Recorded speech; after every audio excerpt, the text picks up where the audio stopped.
नमस्कार. माझे नाव आहे अमन अविरत जामदार. मी इयत्ता तिसरी क ज्ञान प्रबोधिनी नवनगर विद्यालय या शाळेत शिकतो. आज मी तुम्हाला एक गोष्ट सांगणार आहे. आजच्या माझ्या गोष्टीचे नाव आहे कोडूयाची म्हातारी. या गोष्टीचे लेखक आहेत नभा केसकर. एका गावात ठकूबाई नावाची एक म्हातारी राहायची. पांढऱ्या शुभ्र केसांची ठकूबाई रोज 2 वेण्या घालायची. तिला खाऊचे पदार्थ फार आवडत. आपल्या छोट्याशा झोपडीत ठकूबाई रोज नवनवीन खाऊ बनवायची. कोडूळे तर इतके छान बनवायची की गावातले लोक तिला कोडूयांची म्हातारीच म्हणत.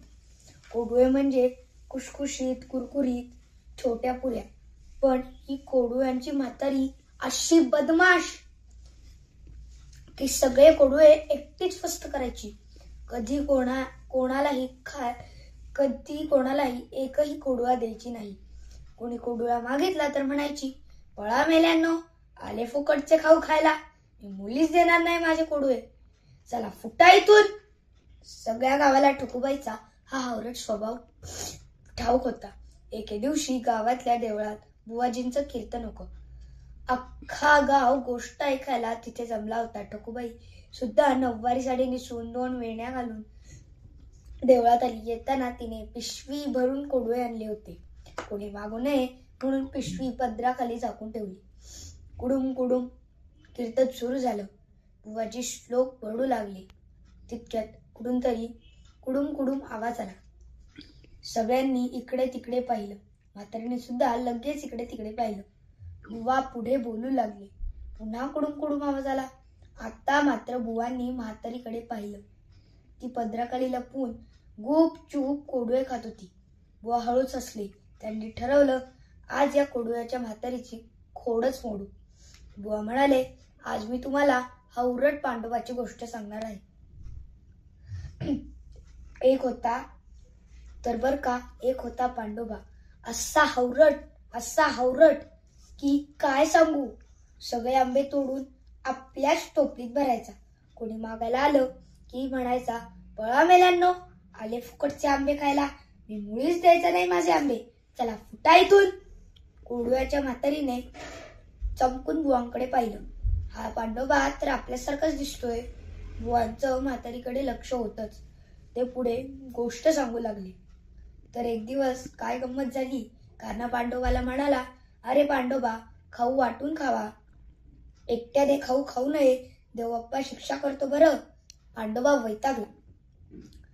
छे, हा कान्हा आणि ही पोरं मला शांतपणे आंबे खाऊच द्यायची नाहीत. तो सरळ घरी आला. दार लावून घेतलं आणि आंब्याची अख्खी टोपली घेऊन खायला बसला. पहिला आंबा खाल्ला तो निघाला खारटच्या खारट. दुसरा खाल्ला तो तर एकदम कडूच्या कडूच. पांडोबाला काही समजेना. अरे, आंबा कधी खारट कडू असतो का? मग मला असा का लागतोय? तोंड सगळं कडू कडू झालं. तो गटागट पाणी प्यायला लागला. आणि काय गंमत, पाणी प्रचंड तिखट होतं. त्याने कानाचं ऐकलं नव्हतं. आता त्याला अशी शिक्षा मिळाली होती की तोंडात काही टाकलं की कडू तरी लागेल किंवा तिखट तरी लागेल, नाहीतर खारट तरी. मग काय, पांडोबा भुकेने व्याकुळ झाले. काही खाता येईना, काही पिता येईना. बुवाजी एकीकडे गोष्ट सांगता सांगता कोडूयाच्या म्हातारीकडे पाहत होते. ती आता कोडूळे खायचे विसरून बुवांकडेच टक्का बक्का बघत होती. कान टवकारून गोष्ट ऐकत होती. भीतीने तिला घाम फुटला. बुवा पुढे गोष्ट सांगू लागले. मग काय, पांडोबा रडत रडतच रानात आला.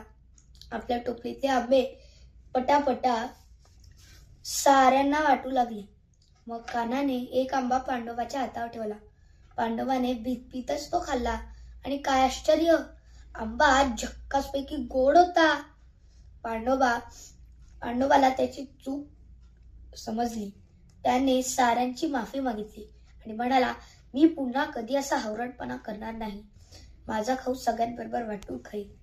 कोडूयाची म्हातारी ताडकन उठली आणि पिशवीतले कोडूळे दिसेल तर भराभर वाटू लागली.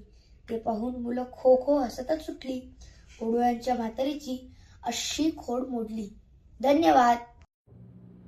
नमस्कार, माझे नाव अमूल्य महाराज जोशी. मी ज्ञानप्रबोधिनी नवनगर विद्यालय निगडी या शाळेत इयत्ता 4थी मध्ये शिकते. मी आज तुम्हाला माधुरी पुरंदर यांनी लिहिलेल्या बाबाच्या मिशा या पुस्तकातील काकूचं बाळ ही गोष्ट वाचून दाखवणार आहे.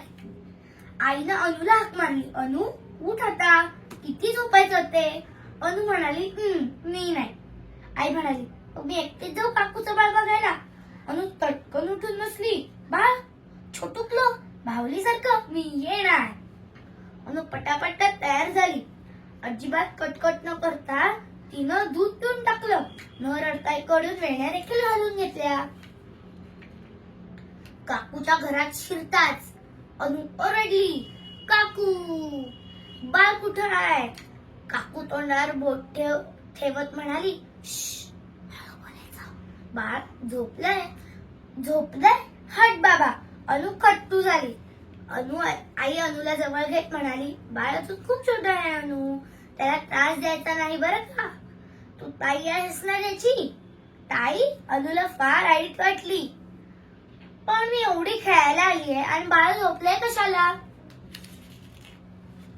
एवढ्यात बारीकसा पी पी असा आवाज आला. उठला वाटत, काकू म्हणाली. आणि तिनं बाळाला आईकडे दिलं. अनु म्हणाली, मी पण मांडीवर घेणार बाळाला. आई म्हणाली, नाही अनु, तुला जमणार नाही, तू लहान आहेस. अनु कुरकुरली, पण मी ताई आहे ना. आईनं बाळाला मांडीवर घेतलं. अनुला वाटलं, बाळालाच का म्हणून, मला पण आईच्या मांडीवर बसायचंय. पण आई म्हणाली, अनु लांब हो बरं, बाळाला त्रास द्यायचा नाही, छोट आहे ना ते. अनुनं गाल फुगवले आणि ती दूर कोपऱ्यात जाऊन उभी राहिली. बाळाचं पेपी अजून चालूच होतं. अगं बाई, शी केली वाटतं, काकू म्हणाली. मग तिनं बाळाला स्वच्छ केलं, त्याची चड्डी बदलली. बाळ खुदकन हसलं. आता मात्र अनुला राग आला. त्या बाळाला काहीच कळत नाही, चड्डीत शी करतं. आणि आई आणि काकू तर अगदीच वेड्या आहेत, बाळाला रांगवत पण नाही. मी साधी चड्डीत नुसती शू केली तरी आई केवढे डोळे करते. या बाळाला मात्र मांडीवर घेऊन बसते आणि ओलुलू सोनुलू करते, त्याचे लाड करते. घरी जाऊन मी बाबालाच सांगणार आहे सगळं. आणि म्हणाली, आई मला घरी जायचंय, चल ना. काकू म्हणाली, का ग, बाळा वाढलं नाही तुला? अनु म्हणाली, चक रेड बाळ, चड्डीत शी करतं, बोलत नाही, खेळत नाही, मला नाही आवडलं तुझं बाळ. असलं बाळ कशाला आणलंस तू? घरी परत जाताना अनुनं विचारलं, आई मी बाळ कधी होणार? आई म्हणाली, तू पुन्हा बाळ नाही होणार अनु, तू आता मोठी होणार. अनु म्हणाली, मला नाही व्हायचं मोठं, मला बाळ व्हायचंय आणि तुझ्या मांडीवर झोपायचंय आणि चमच्यानं दूध प्यायचंय आणि बाबाच्या कडेवर बसून भूर यायचंय. घरी येईपर्यंत अनुची बुणबुण चालूच होती. दुसऱ्या दिवशी आई अनुला म्हणाली, अनु जे छोटे कपडे, खेळ आणि पाळणा आपण जुई काकूच्या बाळाला देऊन टाकूया काय? अनु ओरडली, नाही हा, माझा आहे तो चेंडू आणि पाळणा पण. आई म्हणाली, बरं मग छोटे कपडे देऊ ना, छोटे आहेत. अनु पुन्हा ओरडली, असू दे, मला घालायचे दत्ता. मग आईनं अनुला छोटं झबलं घातलं आणि डोक्यावर टोपडंही घातलं. अनु घरभर रांगत फिरली. चेंडू डोक्यावर घेऊन तिनं दही घ्या, दूध घ्या केलं. ती खोळखोळ्याशी खेळली. मग अनु पाळण्यात चढून बसली. तिला हाताचा अंगठा चोखत पाळण्यात झोपायचं होतं, पण झोपताच येईना. इकडून पाय बाहेर येऊ लागले, तिकडून हात सरळ होईना. घट्ट झालेले झबलं टोचायला लागलं. हट, काही मज्जाच नाही. अनुला कंटाळा आला. अनु आईला म्हणाली, आई ग, आपण हा फ्रॉक आणि टोपडं आणि पाळणा काकूच्या बाळाला देऊन टाकूया का? आई म्हणाली, देऊन टाकायचं, मग तू काय घालणार आणि झोपणार कुठे? अनु म्हणाली, अगं मी आता ताई झाली आहे की नाही, ताई झाल्यावर दुसरे कपडे घालायचे असतात आणि पलंगावर झोपायचं असतं. हो का, हे नव्हतं बाई आलं माझं लक्ष. आई म्हणाली. अनुनं दुसरे कपडे घातले. ती आईला म्हणाली, हे सगळं बाळाला दे आणि ताईनं दिलंय असं सांगशील ना. असं म्हणून अनुनं आपली स्कूटर घेतली आणि ती भुरकन खेळायला निघून गेली. धन्यवाद. नमस्कार, माझे नाव अन्वी प्रकाश देशिंगे. माझ्या शाळेचे नाव श्रीमती पार्वतीबाई विद्यालय चिंचवड. मी ज्या पुस्तकाचे वाचन करणार आहे त्याचे नाव आहे पियूची वही. लेखिका संगीता बर्वे. आज मी रंगीत खिडकी शेजारी खुर्ची आणून ठेवली आणि बराच वेळ त्यावर बसून बाहेर पाहू लागले. तर काय, बाहेर आंब्याच्या झाडाला कैऱ्या लागलेल्या. काय भरलं होतं झाड कैऱ्यांनी. आईला मुद्दाम बोलावून दाखवलं. आई म्हणाली, जून झालेत आंबे, आता काढायला हवेत. जून? मला नाही आवडला हा शब्द. पण आई नुकत्याच लागलेल्या छोट्या कैऱ्यांना बाळ कैऱ्या म्हणते ते मात्र मला आवडतं. आता लवकरच आपल्या झाडाचे आंबे खायला मिळणार. वाव! आज मी एक प्रचंड मोठी गंमत पाहिली. जणू मला लागलेला शोधच तो. कुहू कुहू असं आंब्याच्या फांदीवर बसून चक्क कावळा ओरडत होता. हो, कावळाच तो, काळ्या रंगाचा, पण दिसत होता जरा लहानसा. त्या कावळ्याने फांदीवरून टुनकन उडी मारली आणि तो दुसऱ्या फांदीवर बसला, अगदी माझ्या खिडकीजवळच्या.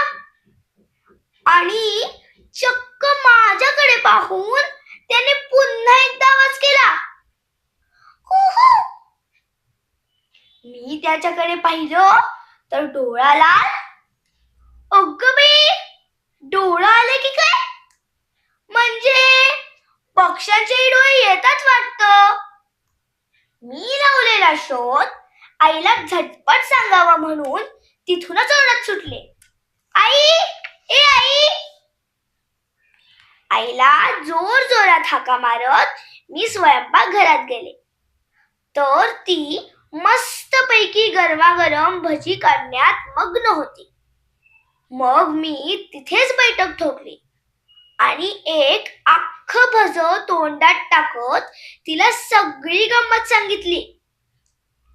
आतापर्यंत कोकिळा कुहू कुहू गाते हे माहिती होतं, पण कावळा देखील तिची नक्कल करतो हे नव्हतं माहिती. शिवाय आई, त्याचे डोळेही आलेले दिसले. मी आईला हे सांगितलं तशी भज्यांची बशी माझ्या पुढ्यात ठेवता ठेवता आई हसली. आईचं हे गोड हसणं मला भारी आवडतं. ती म्हणाली, कावळा नाही, कोकिळ असणार तो. कावळ्यासारखाच काळ्या रंगाचा, डोळा मात्र लाल. शिवाय कोकिळा कुहू कुहू गात नाही काही, कोकिळ गातो. झालं, भारीच अवघड प्रकरण होऊन बसलंय. कोकिळा कुहू कुहू गात नाही तर कोकिळ गातो. मग आईने मला समजावून सांगितलं, कोकिळा कावळ्याच्या घरात फसवून अंडी घालते. कोकिळेचं पोर कावळ्याच्या पोरांबरोबर वाढतं. इथपासून कोकिळा कशा रंगाची असते, तिच्या अंगावर नक्षीदार ठिपक्यांची कशी छान साडी असते, इथपर्यंत. धन्यवाद. नमस्कार, माझे नाव अन्वी अमित शेलार. मी आज तुम्हाला आजच माझा मित्र या नाट्यछटेचे अभिवाचन करून दाखवणार आहे. हो ग आई, माहितीये मला, म्हणजे अंघोळ राहिली येते, करते मी थोड्या वेळात अंघोळ. आणि अगं, तसंही तू जे काही म्हणतेस ना की मी आळशीपणामुळे अंघोळ करत नाहीये, तर ते तसं नाहीये. फक्त पाणी वाचवता म्हणून करत नाहीये मी अंघोळ. मंडळी, माझी आई सारखी म्हणत असते, आळस हा माणसाचा शत्रू आहे म्हणून. पण शत्रूवरती प्रेम केलं पाहिजे असं महात्मा गांधी म्हणतात ना. अहो, साधी सरळ गोष्ट आहे. जर का मोठी स्वप्न पाहिजे असतील तर उशीरपर्यंत झोपायला नको का? मग यात आळस आलाच कुठून? आणि मला विचाराल तर आळस हा माणसाचा मित्र आहे असं मला वाटतं. अहो किती फायदे आहेत आळसाचे. काय म्हणता? मी काही बडबडते वेड्यासारखी. अहो ऐका मग मी काय सांगते ते. अहो जर का माणसांना अश्मयुगात कष्ट करण्याचा कंटाळा आला असता तर चाक, गाडी, हत्यार यांचा शोध लागला नसता. माणसाला निरोप पोचवण्यासाठी, बोलण्यासाठी एका जागेवरून दुसऱ्या ठिकाणी जायचा कंटाळा आला म्हणूनच तर आपल्या लाडक्या मोबाईलचा शोध लागला ना. अहो हे सगळं तर सोडा, इतर काहीही न करता एका जागी बसल्याने झाडानं वाल्याचा वाल्मिकी हे तर माणसाला झालेले फायदे. परवाच मला चांगला अनुभव आला या आळसाचा. आता बघा, परवाच आमच्या सोसायटीमध्ये बोर बंद पडल्याने पाणी गेलं होतं. तर बिल्डिंग मधल्या सगळ्या काकू आणि माझी आई यांचं एकच टुमणं चालू होतं. शेवई सकाळपासून अंघोळ करता नाही आली, कशी तरीच वाटते नाही, काम पण सुचत नाहीये काही त्यामुळे. पण मी मात्र माझ्या या गुणामुळे बिनधास्त होते. तसंच आता घरात सगळ्यांना माहिती झाले की मी आळशी आहे म्हणून आमच्याकडे सगळी कामं दादालाच सांगितली जातात. अहो परवाच बाबा मला म्हणत होते, हे पैसे घे आणि वाण्याकडून सामान आण. पण मी माझ्या या गुणाची जोपासना करत असल्याने मी काही वाण्याकडे गेले नाही.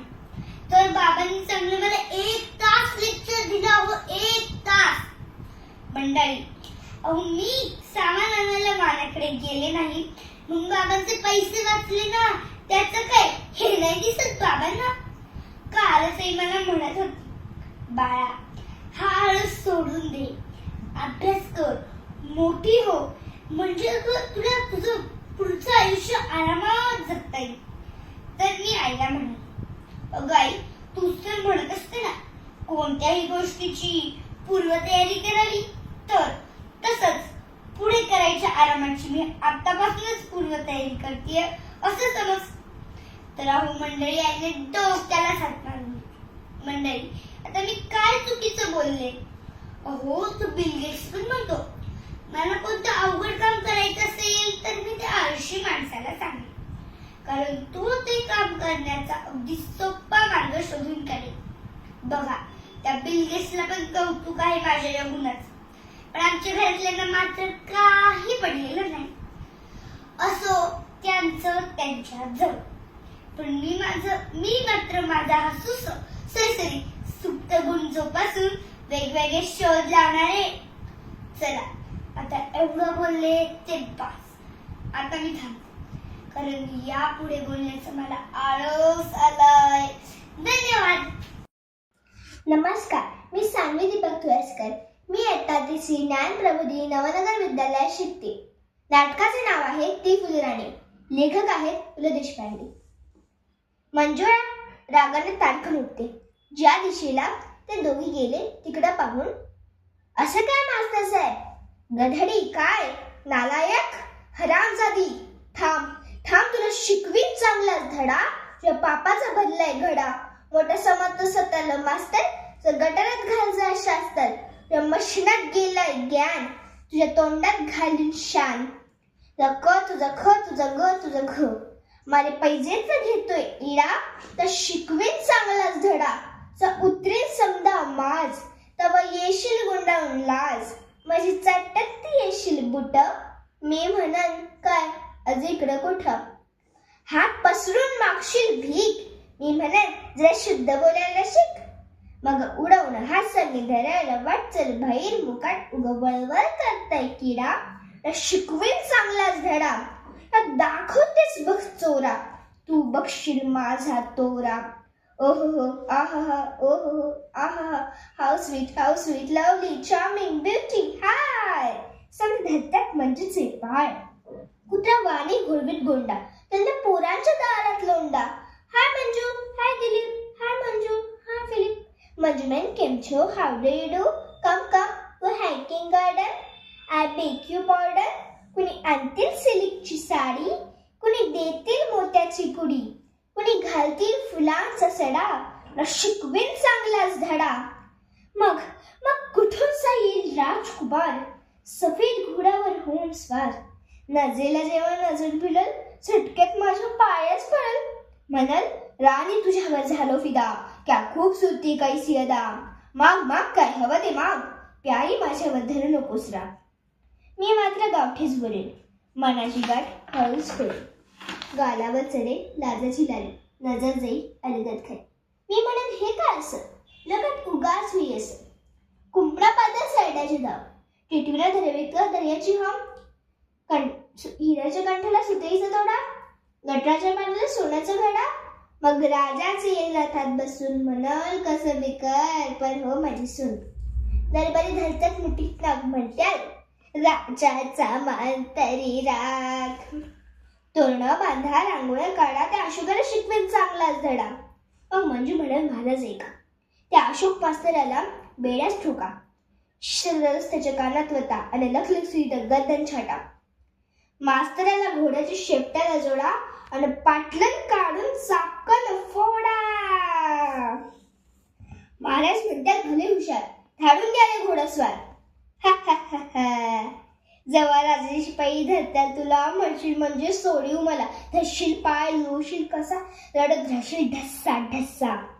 जा ए तुझा, ओ तुझा, न तुझा न, अश वस्कन अंगावर येणं. भूक गपात तुझ्या कर्माची फळं, चुरू चुरू जिभेला कायमचे टाळ. महाराज म्हणतात, याची गर्दन तोडा.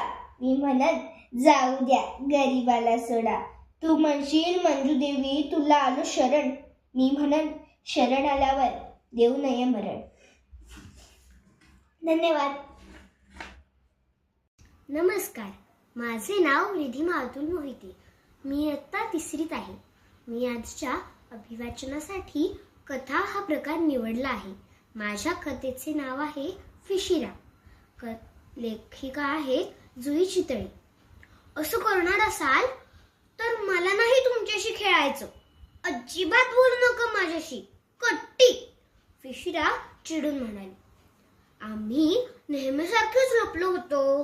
तुला लवकर सापडलो नाही, त्याला आम्ही काय करणार, तिचे मित्र म्हणाले. मी घरीच जाते, तुम्ही खेळा तुमचं चीटिंग करत.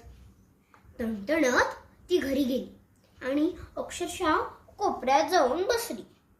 इतकी का चिडली आज फिशिरा कोणालाच कळेना. बाबा तिच्या जवळ गेले आणि म्हणाले, तू माझा हसरा मासा, चेहरा का आज असा, रुसवा तुझा घालू कसा, खाऊ खा आणि रुसवाई ह्याचा. पण बाबांचं हे गमतीशीर गाणं ऐकूनही फिशिरा हसली नाही. त्यांनी आणलेला समुद्र पालाही खाल्ला नाही. मग आई वाटीतून छोट्या आळ्यांचा खाऊ घेऊन आली तिच्यासाठी. खाऊन घेतेस का थोडं, आणि मग सांग काय झालं एवढं रुसायला. काही नको मला खाऊ देऊ. अगं तू घाईघाईने खेळायला गेलीस, त्यामुळे आज जेवली पण नाहीयेस नीट. भूक लागली असेल तुला. सारखा सारखा तू हाच खाऊ देतेस. मला अजिबात नको ताळ्या, मला भूकच नाहीये. आई तशीच भरलेली वाटी घेऊन गेली. थोडा वेळ तिने फिशराला तसंच एकटं बसू दिलं.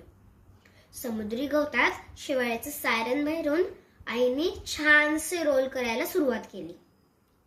फिशिरा मागून आली आणि जोरात ओरडली, आई मला कंटाळा आलाय. हो का, काय करतेस मग, तुला काही खायला तर नकोच आहे. बाबांशी पण तू बोलत नाहीयेस, मित्रांशी पण तुझं भांडण झालंय. इतकी रुसली आहेस की छानस काही नवीन करायला तुला सुचणार नाही आता. मग करू तरी काय मी. फिशिरा चक्क रडायला लागली. आई म्हणाली, ये ग राणी इकडे माझ्याजवळ, मी एक गोष्ट सांगते. एक असतं पोट आणि एक असतं डोकं. ते नेहमी हातात हात घालून एकत्र असतात. पोट खाऊ शकतं, डोकं मज्जा करू शकतं, हसू खेळू शकतं. कधी कधी पोटाला आणि डोक्याला एकाच वेळेस भूक लागते.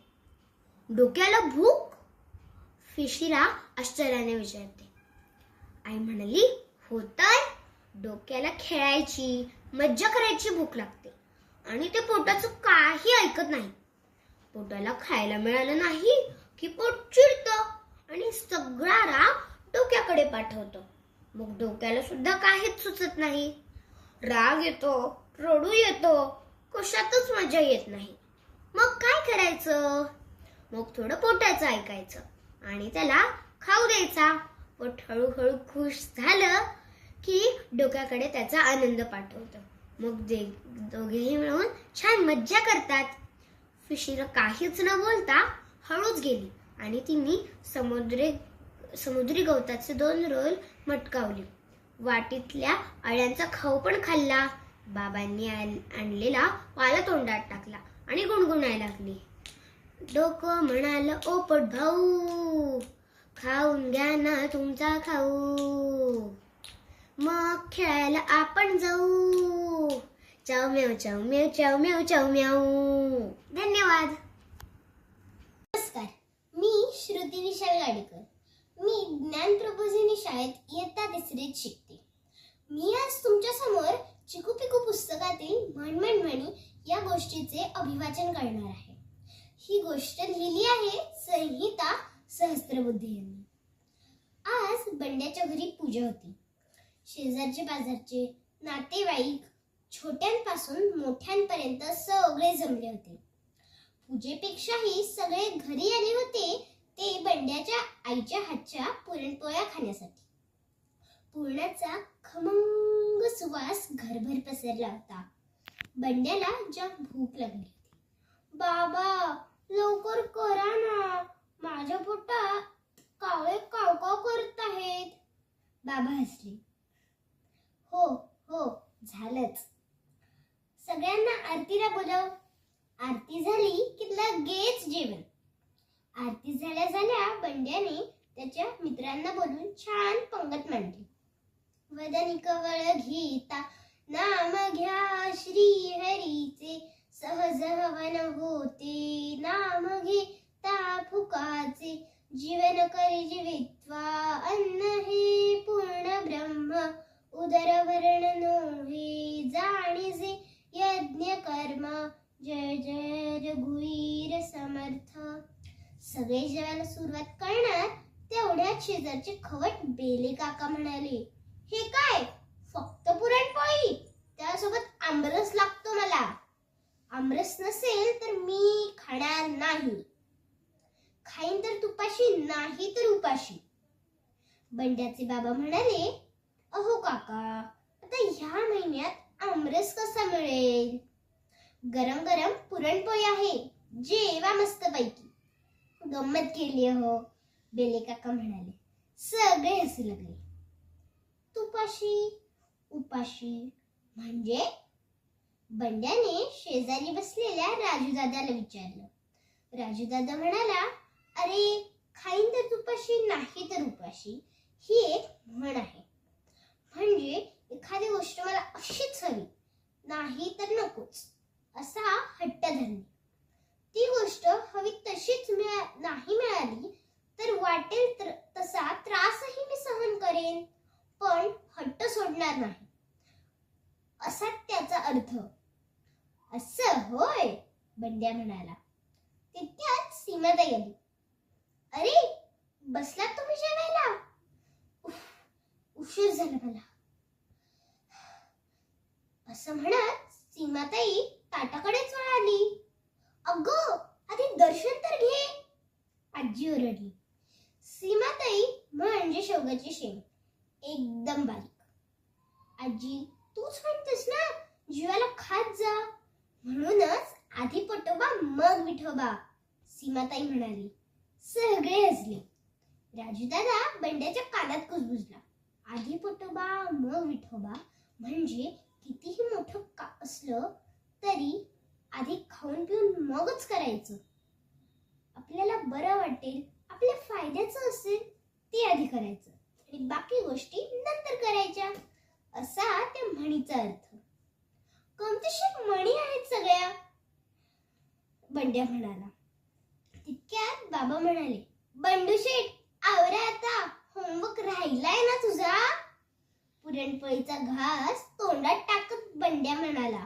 बाबा थांबा, आधी पोटोबा मग विठोबा. आणि हो, माझी नवीन लाल पेन्सिल असेल तरच मी अभ्यास करणार. हं, ती नसेल तर नो अभ्यास. मग उद्या शाळेत ताई ओरडल्या तरी चालेल, खाईन तर तुपाशी, नाही तर सगळे असायला लागले. धन्यवाद. माझं नाव श्रियान महेश जोशी आहे.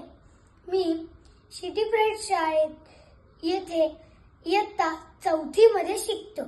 माझ्या नाट्यछट्टीचं नाव मला मातीत खेळायचंय. रोहित, तुला मातीत खेळायला आवडतं? मला मातीत खेळायला खूप आवडतं. किती मज्जा येते म्हणून सांगू. पण ही मोठी माणसं लक्षच देत नाहीत. काय तर म्हणे कपडे खराब होतात, अंग खराब होतं, माती किती घाण असते. अरे बापरे, आजी वाटतं.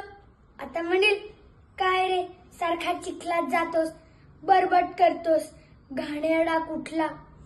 घरात एवढी खेळणी आहेत पण एकाशी खेळशील तर शपथ. जा आधी कपडे बदलून ये. आता ही खेळणी मोडली एका बोलणी. चेंडू बाहेर खेळू नकोस, हरवेल. विमान जास्त चालू नकोस, सेल संपतील. त्यापेक्षा मातीचीच खेळणी चांगली. मोडली तरी कोणी बोलत नाही. अरे चप, बाबा पण आले वाटतं. ते तर काय फटक्यांचीच भाषा करतील. मातीत गेलास तर फटका देईन. आजोबा सुद्धा तसलेच. मातीत जातो म्हणून चॉकलेट देणार नाही म्हणतात. मला सांग, चॉकलेट आणि मातीचा काही संबंध आहे का? जाऊ दे, मला नकोच आहे चॉकलेट बिकलेट. मला मातीत खेळायचंय.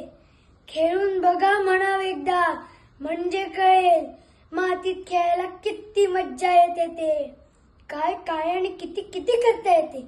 मातीत खड्डा करायचा, त्यात पाणी घालून विहीर करायची, चिखलाचा गोळा घेऊन तो थापायचा आणि त्याची भाकरी करायची. आजी नाही का भाकरी थापत? आणि हो, झाडं सुद्धा मातीतच लावतात ना. परवाच आई रामू शेतकऱ्यांची गोष्ट सांगत होती. शेतकरी तर दिवसभर मातीत असतात, त्यांना कुठे काय होतं. या मोठ्या माणसांना ना त्यातली गंमत समजतच नाही. छे, आई कशी नाही आली अजून? आली वाटतं. आई, ए आई, काय? आईला कशाला हाक मारतोय? अरे आई जाऊ देते मला माती म्हणून बोलवते. कधी कधी ओरडते आई सुद्धा, सारखा मातीत जातो म्हणून. पण मातीत जायचं असलं की मी तिला सांगून जातो. या मोठ्या माणसांना म्हणाव का आई बिघडत नाही मातीत गेलं तर. तुम्हीच म्हणता ना, मुलं म्हणजे मातीचा गोळा, आकार देऊ तसा घडणारा. मग जाऊ दे ना मला मातीत खेळायला. अरे असं तुझ्याशी बोलत काय बसले मी. चल, किल्ला करायला जायचंय. दिवाळी आली ना. आई, मी किल्ला करायला गेलो ग. धन्यवाद. नमस्ते, माझे नाव रेवती किशोर उंडे. मी ज्ञान प्रबोधिनी नवनगर विद्यालय इयत्ता 4थी मध्ये शिकते. आज मी तुम्हाला झी मराठी सुट्टी विशेष अंक 2018 खाली डोके वर पाय यातील चल बब्बर सेल्फी रे रे रे हे नाटक वाचून दाखवणार आहे. पात्रे बब्बर, सिंह आणि टिक्कू उंदीर. स्थळ जंगल. टिक्कू उड्या मारत जंगलातून गात जात असतो. सिंहाची डरकाळी ऐकून तो घाबरून झाडाच्या मागे लपून बसतो. पण सिंहाला तो दिसतो. काय टिक्कू, कसा आहेस? कोणाला पाहून झाडाच्या मागे लपला आहेस? अरे काही नाही रे दादा, पण तुला घाबरून नाही ना मी लपलो. हो का? अरे मग बाहेर ये की पठ्ठ्या. आलो दादा, हे बघ. काय टिक्कू, सध्या शहरात जातोयस म्हणे. हो तर मला शहरात जायला खूप आवडत आहे आता. का रे? मला तरी कळूनच. अरे तिथे सध्या शहरात आनंद आहे.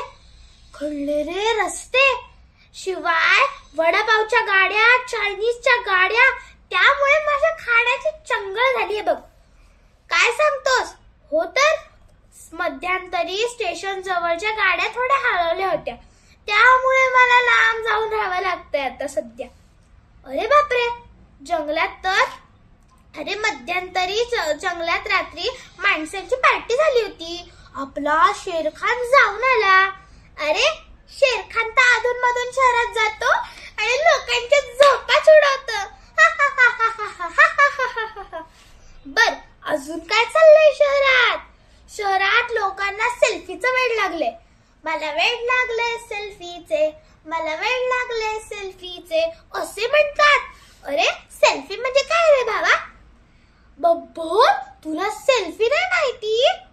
नाही रे, माझा काही शहराशी संबंधच येत नाही ना. शहराच्या बातम्या तुझ्याकडनंच कळतात. अरे सोप्प आहे, सांग बरं. हे बघ, असाच ओठांचा चंबू करायचा आणि मग फोन थोडासा असा लांब धरायचा आणि मग स्वतःचाच फोटो काढायचा.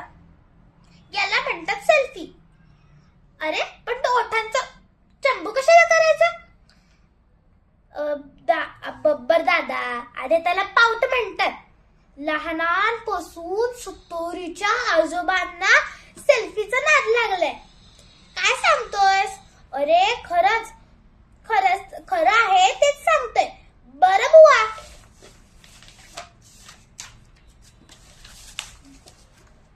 अरे कुठेही जा, तू शहरात कुठेही जा, तुला माणसे सेल्फी काढताना दिसतीलच. नवीन घड्याळासोबत फोटो सेल्फी, नवीन कपड्यांसोबत सेल्फी, समुद्रासोबत सेल्फी.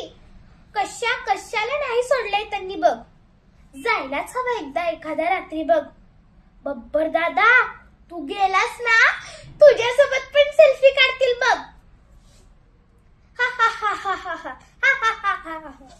तुझा सेल्फी काढला का रे कोणी? मग तर माझा सेल्फी काढला की कोणी? अरे त्या दिवशी मी मोठ्या गोटारात पार्टीसाठी काय मिळते का बघायला गेलो होतो, तर माझा सेल्फी काढला ना. कोणी काढला? अरे त्या महानगर पालिकेच्या कर्मचाऱ्यांनी काढला.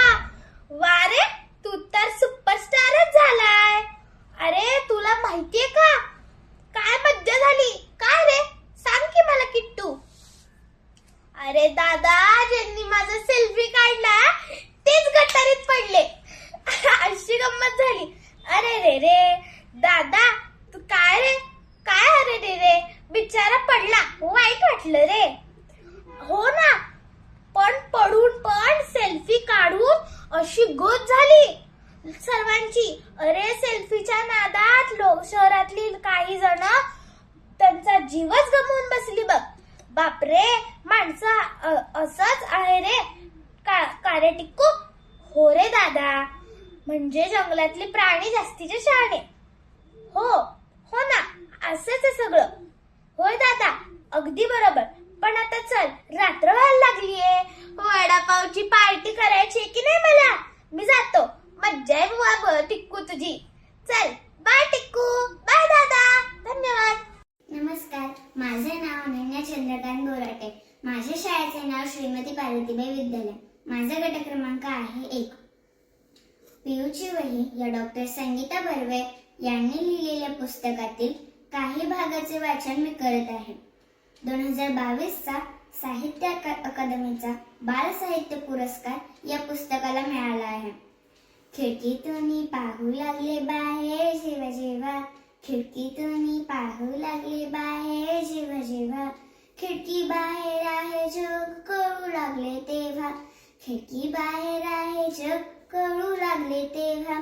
झाडावरती किलबिल किलबिल करतात किती पक्षी, झाडावरती किलबिल किलबिल करतात किती पक्षी, आणि कशी उमटत जाते आकाशावर नक्षी, आणि कशी उमटत जाते आकाशावर नक्षी. लिहून ठेवू लागले मग रोज काही बाई, लिहून ठेवू लागले मग रोज काही बाई. नाव देऊन टाकले तिला पियूची वही, आहा पियूची वही, ओहो पियूची वही. हा वा, परीक्षा एकदाची पार पडली आणि शाळेला सुट्टी लागली. सुट्टी लागूनही 10-15 दिवस झाले माहितीये. माझ्या मैत्रिणीकडच्या सारख्या फेऱ्या आणि उन्हातलं हिंडणं बघून आमच्या आई साहेबांनी फरमान सोडलं. जे काही असेल ना ते 4 नंतर, दुपारच्या उन्हात कुत्री मारत हिंडायचं नाही. आता आई साहेबांचं बोलणं हे असंच असतं. आता मी पण काय खरंच कुत्री मारत हिंडते काय? आणि हो, त्यांनी नुसतं भूक जरी केलं ना तरी घाबरत पळत सुटते मी. हा, फक्त ना आमच्या हिरूला नाही घाबरत. आता हिरू कोण? हिरू म्हणजे आमचं गोड पॉमेरियन डॉगी. मात्र त्याला कुत्रा म्हणायचं नाही बरं का, बाबाला खूप राग येतो. खरं तर तो मुलगाच त्याचा. आणि हो, आमच्या कॉलनीतल्या बायका आईला पिऊची आई म्हणून हाक नाही मारत, हिरूची आई म्हणून हाक मारतात. पण आईच्या अशा बोलण्यानंतर मला इतकं वाईट वाटू लागलं ना. आता दुपारच्या वेळी काय मी एकटीनं घरी बसायचं का? मला काही करमेना. काय करावं बरं असा विचार करत मी कपाट उचकटू लागले.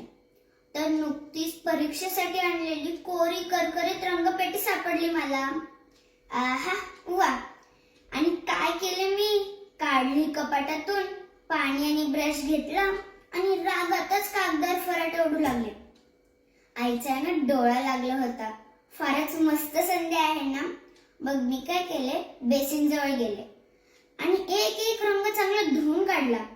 अहो, ते पांढरं बेसिन होतं ना, त्याचं एकदमच मस्त रंगीबेरंगी झालं. इतकी सॉलिड मजा वाटू लागली ना, फुल टाइमपास. आता आमचं हे बेसिन आहे भलं मोठं आणि त्यावर चढता देखील येतं. आणि हो, आमच्या बेसिनलाच लागून आहे एक छोटीशी खिडकी. मग मी काय केले, खिडकीच्या गजावर रंगाचे फरकाटे मारू लागले. असं करता करता एका गजाला लाल रंग देऊन टाकला तर दुसऱ्या गजाला पिवळा. आणि काय सांगू गंमत, लय म्हणजे लय भारी दिसू लागले आमच्या खिडकीचे दोन्ही गज. एक लाल तर दुसरा पिवळा. आणि हो, आता तिसरा आणि चौथा गज राहिल्यावर काय रंगवायचा. धन्यवाद. नमस्कार, माझं नाव सुहासी मीनाक्षी सुधीर सालके. मी रॉयल वर्ल्ड स्कूल पुणे येथे इयत्ता 3री मध्ये शिकते. आज मी लाडोबा या दिवाळी अंकातून एक गोष्ट सांगणार आहे आणि त्या गोष्टीचं नाव आहे शहाण्या वाक्यांचा खजिना, डॉक्टर शकुंतला काळे. म्हण म्हणजे छोटी वाक्य, पण त्यामागे मोठा अर्थ दडलेला असतो. जसं आपण गोष्टीतून शिकतो तसं काही वेळा लोकांनी अनुभवातून शिकलेलं आपल्याला या म्हणीतून कळतं. आपण असंही म्हणू शकतो की म्हण म्हणजे अनुभवातून शिकलेला शहाण्या वाक्यांचा खजिना. मराठी भाषेत हा खजिना प्रचंड मोठा आहे. काळाच्या ओघात काही म्हणी आपण आता विसरायला लागलो आहोत. माझ्या लहानपणी मी माझ्या आईच्या तोंडून अशा अनेक म्हणी ऐकलेल्या आहेत आणि त्या ऐकून माझी भाषा समृद्ध झाली आहे. मला खात्री आहे की तुम्हालाही अशा म्हणी समजून घ्यायला आणि त्यांचा वापर करायला आवडेल. माझी आई मला काही गोष्टी जास्त खाऊ नको म्हणून सांगायची, पण मी माझा हट्ट न सोडता त्या गोष्टी खायची. मला भाजी भाकरी आवडायची नाही. मी आपली सारखी गूळ खा, बिस्किट खा असं काहीतरी खायची. आणि एकदा खूप पोटात दुखायला लागले. कडू औषध घ्यावं लागलं आणि मग आई म्हणाली, बाळा, साजेल ते ल्यावं आणि पचेल तेच खा.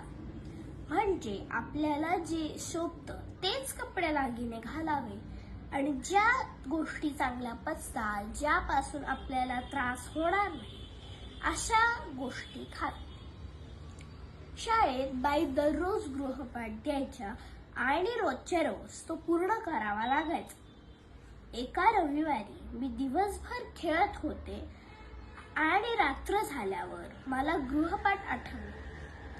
मी झोपण्याऐवजी गृहपाठ करू लागले. आईने माझ्याकडे बघितलं आणि म्हणाली, येळमाळ घरी आणि दिवा लावून दळण करी. म्हणजे दिवसभर वेळ घालवायचा आणि महत्वाचं काम नको त्यावेळी करायचं. एकदा आईने मला बाजारातून सामान आणायला पाठवलं. मला फार कंटाळा आला होता. मी तिला विचारलं, आत्ताच कशाला जायला पाहिजे आणि गूळ कशाला, खोबरं कशाला, डाळ कशाला, असे माझे प्रश्न सुरू झाले. आई रागवून म्हणाली, सांगितलं तेवढंच कर. पाय धुवून म्हणे साखळ्या केवढ्याच्या. याचा अर्थ असा की एखाद्याने आपल्याला काम सांगितले तर ते आपण पटकन करून मोकळं व्हावं, नसत्या चौकशा करू नये. आपण नेहमी चांगला विचार करावा, चांगले वागावे, नेहमी सकारात्मक राहावे, अशी आई मला सांगत असे. आणि हे सांगताना ती म्हणायची, इच्छा तशी फळ देव देतो बघ. आपण नेहमी सकारात्मक राहिलं पाहिजे. आपला विचार जसा असतो तसेच आपल्या भोवतीचे वातावरण तयार होते. म्हणून नेहमी चांगला विचार केला की आपण आनंदी राहतो. मित्रमैत्रिणींनो, नेहमी चांगला विचार करा आणि आनंदी राहा, अशा अनेक म्हणी आपल्या मराठी भाषेत आहेत, ज्या आज हरवत चाललेल्या आहेत.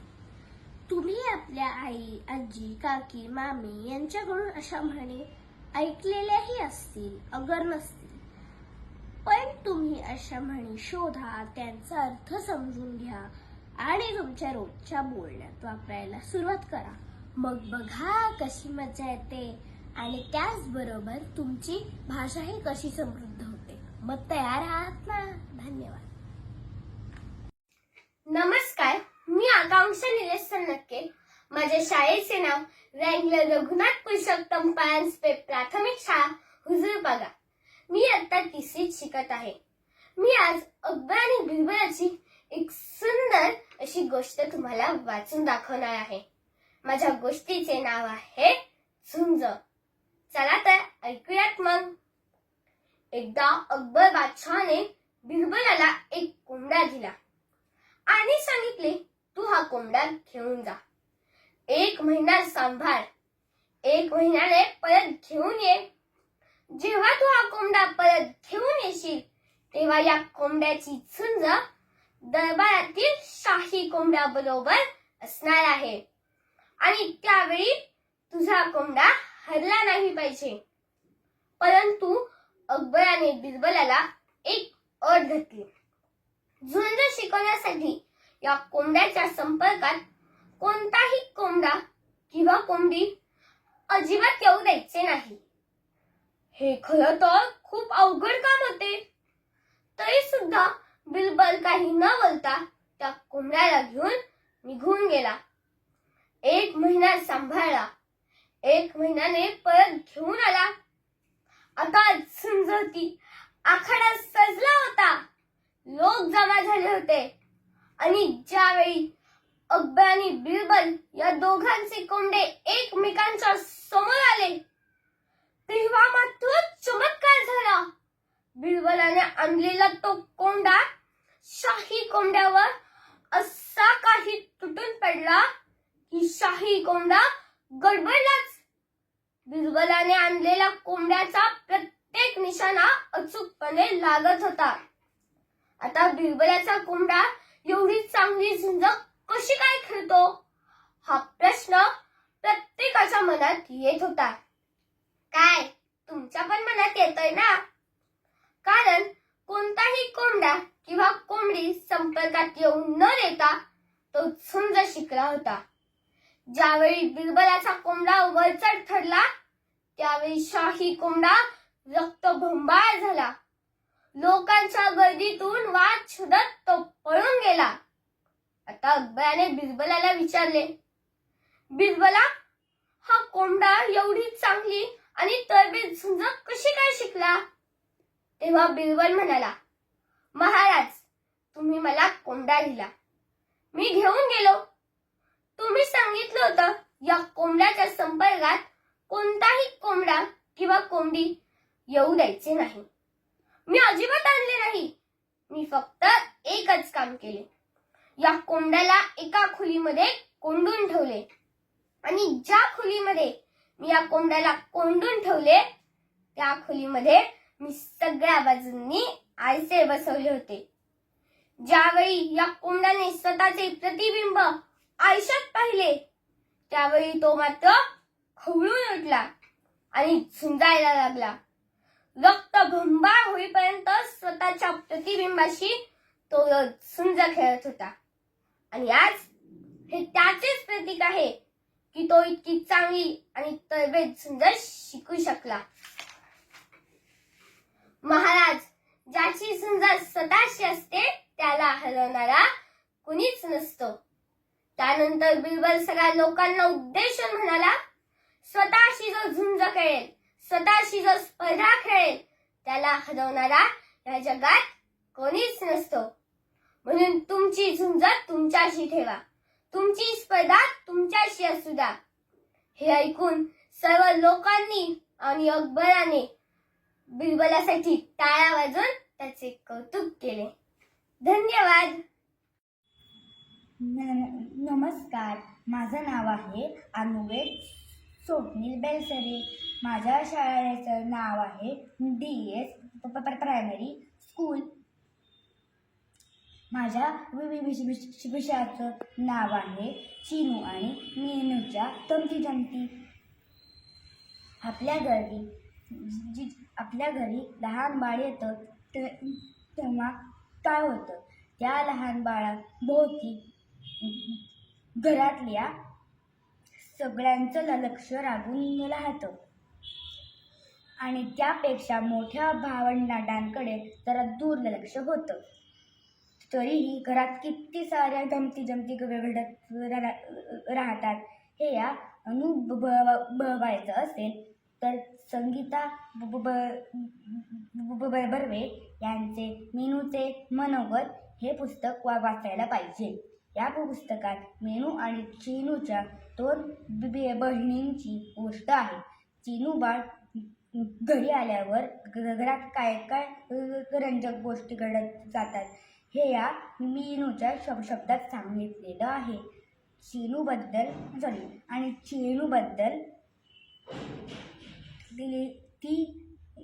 लिहिताना तिने खूप कष्ट घेतलेत बरं, असं ती सुरुवातीला सांगते.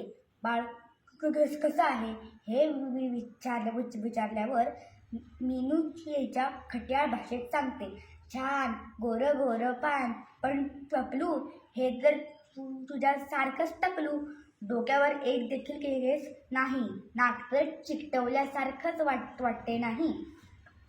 असं करत घरातल्या एका व्यक्तीच्या वागण्याबद्दल मीनू सांगत राहते.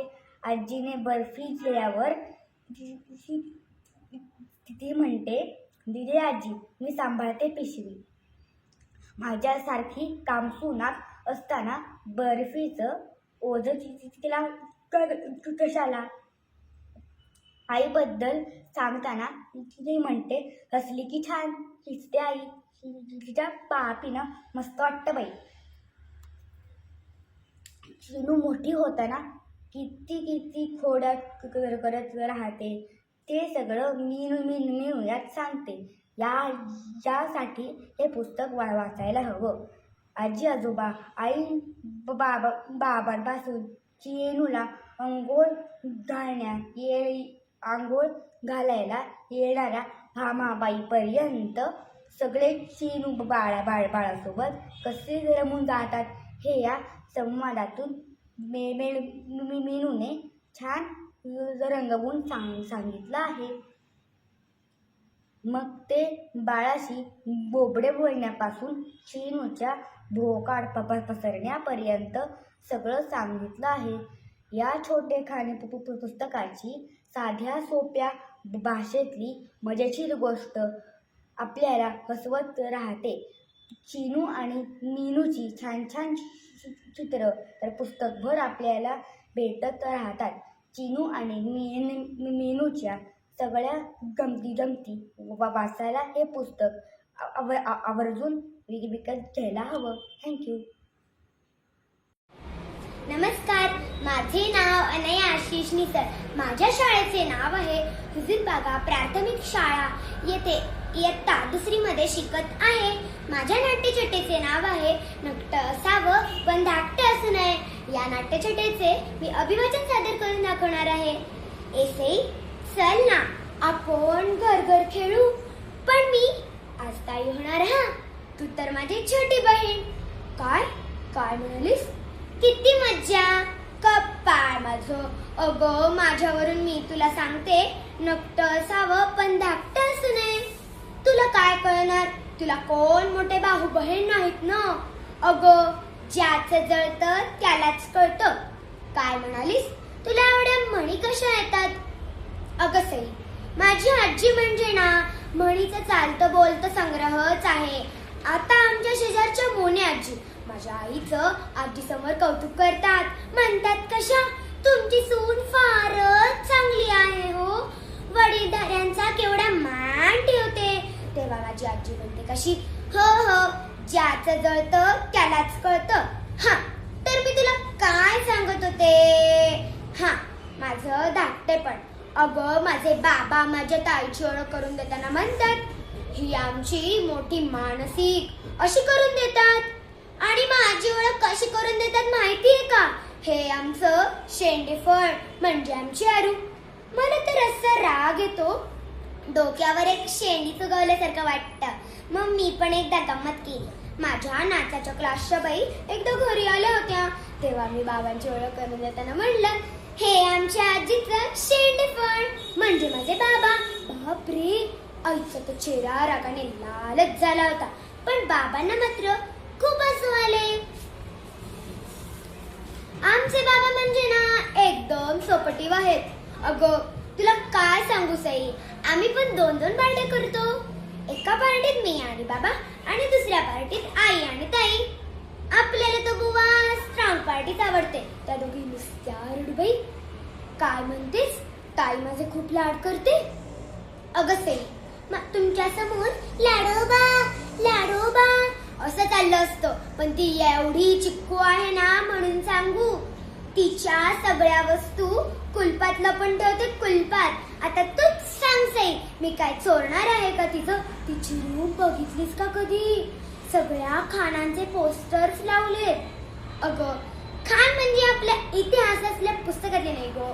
अगं तू पण ना अगदी काकूबाईच आहेस. अगं खान म्हणजे आमिर खान, सलमान खान, शाहरुख खान. आता मी तिला म्हणाले, मला एक शाहरुख खानचं पोस्टर देणार लावायला. मला पण तो खूप आवडतो. मग मी आईला म्हणाले, एक ती 7 जणात वाटून खावा असं तूच म्हणतेस ना, मग तिची एक तरी पोस्टर द्यायला काय हरकत आहे?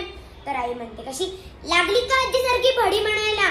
तुला काय करायची ग हिरोची पोस्टर? तू अजून लहान आहेस. मला तर असा राग येतो. तुला काय सांगू सी, माझं सगळं शॉपिंग पण सुद्धा दोघीच करतात. मी आले तर नको नको, हे हवं ते हवं करतेस. आता आपलं बाहेर गेलं की आधी पोटोबा आणि मग विठोबा. आता मला बाहेर गेलं की डोसा, आईस्क्रीम एवढं तरी हवंच ना. नुसतं काही ते खरेदीने पोट भरतं का? काय म्हणतेस? आपण थोडे दिवस आदला बदल करायची म्हणजे तू आमच्या घरचे शेंडेफळ म्हणून राहणार. नको ग बाई, तू आपली तुझ्याच घरी बरी. दुरून डोंगर साजरे. धन्यवाद. नमस्कार, माझे नाव विहा विपिन वागरे. मी हुजूरपागा या शाळेत 2री मध्ये शिकत आहे. मी आज तुम्हाला साळत येऊ का या नाट्यछटेचे अभिवाचन करून दाखवणार आहे. मास्तर, अव मास्तर, साळत येऊ का? आ कोण? अव मी घिसाड्याचं पोरग. काय म्हणालात? घिसाडी माहित नाही? अव घिसाडी म्हणजे लोहाराचं काम करणारी माणसं. आणि खुरप, कोयता, इळा अशी हत्यार बनवतो. त्याला धार लावून द्यायचं काम करतो. कालच आले बघा तुमच्या गावात. त्या पिपळाखाली आमची पाल टाकली आहे बघा. ये पोरांनो, हसते के दात काढून मी बोलतोय ना मास्तराशी. मास्तर टेकू का खाली? काय म्हणालात? पाटी दप्तर तेला येडलं बघा. माझी आय बोलतीया 20 रुपये लागतात त्याला. तेवढ्या 8 दिवसाचं रासल येईल बघा. बसू द्या की खाली आवो. तुम्ही शिकवलेलं गाणं ऐकलंय प्या. लय गोड वाटते बघा. अहो मागच्या गावातील मास्तर लय चांगलं होतं बघा. बसू द्यायचं शाळेत मला. बसू द्या की खाली आवो. इथं दारात बसतो. लय उपकार होतील बघा. पण एक इलती आहे बघा. मी ठाण्याचं माझ्या बाळाला सांगू नका. त्याला लाय एवढं सावळ त्यालाच कुत्रसारखं पारेल मला. लय डेंजर आहे माझा बा. काय म्हणता? आत्ता कसं आलो? अव डोळं चुकवून आलो. मला लय शिकायचं आहे. शिकून लय मोठं व्हायचंय आणि तुमच्यासारखं मास्तर व्हायचं आहे मला. एक काय जसं असायला आ कापड फटके असले बुर काय झालं? मास्तर तुम्ही शिकवा. हा काय म्हणता? टाकला तो काय असतो?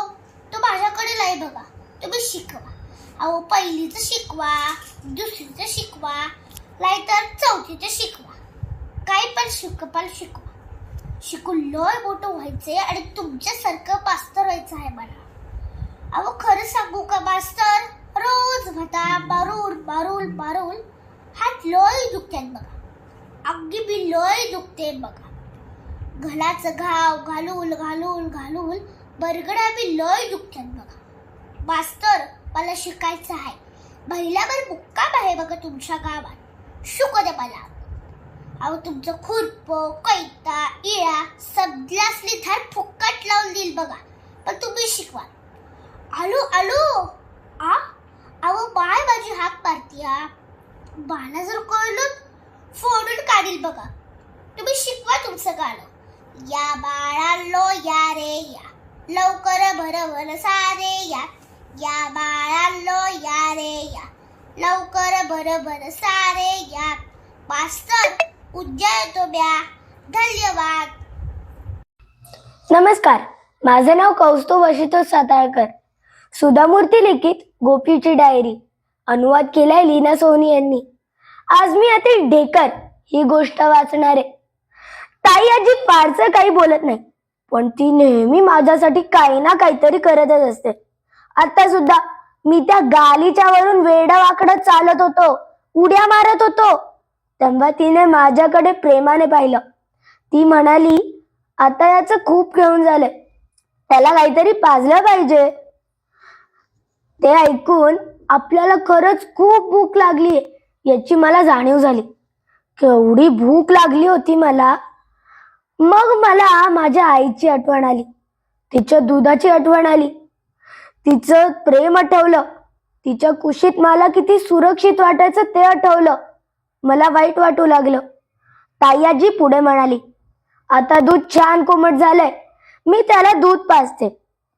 तिने आपल्या मांडीवर एक माव पांघरून अंथरून एखाद्या बाळाला मांडीवर घ्यावं तसं मला मांडीवर घेतलं. मग तिने माझ्या अंगावर एक टॉवेल घालून कुठल्या तरी पांढऱ्या पदार्थाने भरलेली बाटली माझ्या तोंडापाशी आणली. सुरुवातीला मला ते मुळीच आवडले नाही. मी ती बाटली रागाने दूर ढकलली. माझ्या आईचं दूध प्यायला किती सोपं होतं, शिवाय ते किती चवदार असायचं. मी हे का म्हणून प्यायचं? ताई आजी मला डोक्यावर थापटत म्हणाली, हे दूध सुद्धा चांगलंय गोपी, थोडं पिऊन तर बघ. जर तुला आवडलं नाही तर मी काही तुझ्यावर जबरदस्ती करणार नाही. मग ती अगदी हलक्या गोड आवाजात म्हणाली, पण तू अजून लहान बाळ आहेस ना, आम्ही तुला याहून दुसरं काही पिऊ घालू नाही शकत. मला तिच्या मांडीवर खूप छान वाटत होतं. मग मी त्या दुधाचा एक लहानसा घोट घेतला, मग दुसरा, मग तिसरा. मला वाटलं की आता आपलं पोट भरेल. पण जसं जसं मी जास्त दूध पिऊ लागलो तशी तशी मला आणखी तहान लागू लागली. अखेर मी ती अख्खी बाटली संपवून टाकली. त्यानंतर आजीने मला तिच्या खांद्यावर उभं धरलं. माझ्या पाठीवर जोरजोरात थापटत ती म्हणाली, ढेकर दे बघू गोपी, ढेकर दे. ती काय सांगत होती ते मला मुळीच समजत नव्हतं. मग अचानक माझ्या तोंडातून एक भला मोठा आवाज आला. डुर्र. अरे वा, याला ढेकर आली. ताई आजी म्हणाली, आमचा शहाणा गोपी तो. याचा अर्थ आता तुझं पोट भरलं.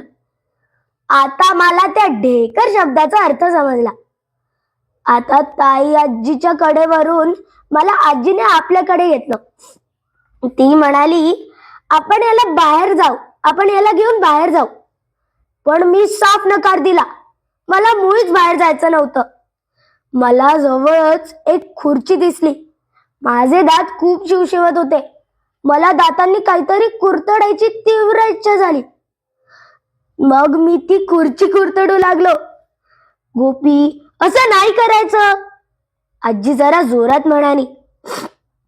मला बाहेर जाण्यात मुळीच रस नाही.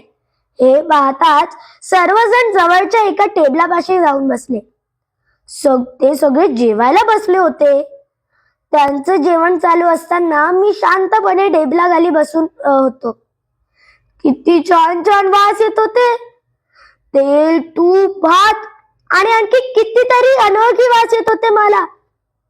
मलाही त्यांच्या बरोबर ते खायचं होतं. आजीने माझ्या उत्सुक चेहऱ्याकडे एकवार पाहिलं. मग ती ठामपणे म्हणाली, मुळीच नाही, तू काय खायचंस ते डॉक्टर सांगतील. मी त्यांची सूचना नीट लिहून काढेन. तू काय खातोस, किती खातोस यांची नीट नोंद करून ठेवेन. तुला ते पाळावं लागेल ना गोपी. मी तिच्याकडे खूप याचना केली, पण तिने त्यांचं ते रुचकर अन्न मला मुळीच दिलं नाही. हे अजिबात बरोबर नव्हतं. हा भो. धन्यवाद. नमस्कार, माझे नाव प्रांजल पांडुरंग बावदाने. मी हुजूरपागा प्राथमिक शाळा लक्ष्मी रोड येथे इयत्ता 2रीत शिकते. मी आज तुम्हाला विठ्ठल भक्त कुर्मदास या कथेचे अभिवाचन करून दाखवणार आहे. पैठणमध्ये राहणाऱ्या कुर्मदासने आईला हाक मारली. आई, ए आई, सोड लवकर कीर्तनाला. कीर्तन कीर्तन रोज कीर्तन. गुडघ्यापासून तुला पाय नाही, कोपऱ्यापासून तुला हात नाही. कोण नेले रोज तुला कीर्तनाला? आई, खरं आहे ग तुझं. मी 22 वर्षाचा गोळा झालोय, पण तुझ्या काहीच उपयोगाला नाही आलो. बिन हाताचा, बिन पायाचा, लंगडा आलुडा. त्यात माझा काय गो दोष? आई, फक्त आजचा दिवस घेऊन चल मला कीर्तनाला. उद्या नाही म्हणणार मी तुला.